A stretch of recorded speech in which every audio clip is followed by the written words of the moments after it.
Alabama follows the Trump administration's lead and begins a crackdown on illegal immigration. The Republican Party, introduced a number of measures today that all passed the Senate along party lines. That included measures that gives law enforcement the power to verify a person's immigration status using DNA and fingerprints, and another bill that would invalidate a driver's license that was issued without proof of immigration status. WSFA 12 News anchor Rosanna Smith following the debate for us. And Rosanna, there were a number of factors that got us to today.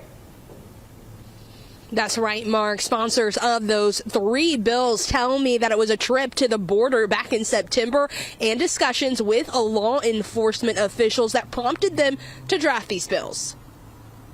The Senate Republicans are working hard in trying to, assist President Trump in his goal of securing the border and getting us back to a safe state that we used to be. Senator Lance Bell is the sponsor of Senate Bill 63, which moved forward in a 24-7 vote.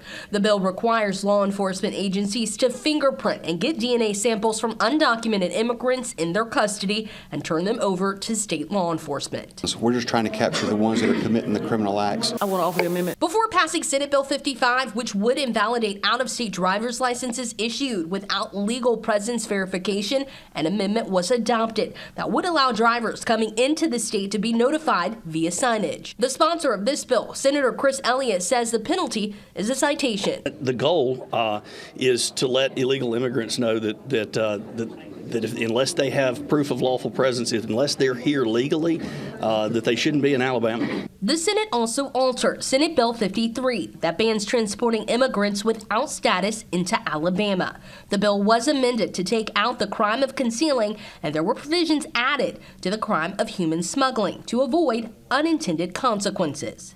If someone is here and they're going to a court case, since Alabama doesn't have an immigration court, they would either go to New Orleans or Atlanta, so it would help cover that.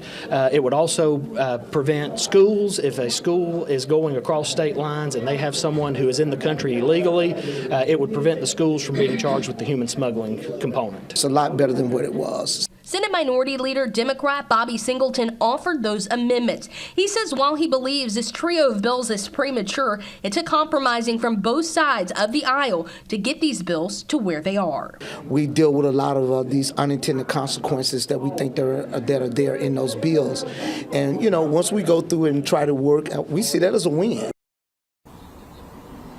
Proposed legislation establishing wire transfer fees on international wire transfers was carried over due to the constitutional requirement that bills raising revenue have to start in the House. Mark? All right, Rosanna, thank you. The bills passed today will now go from the Senate to the House, where they will first be considered in committee.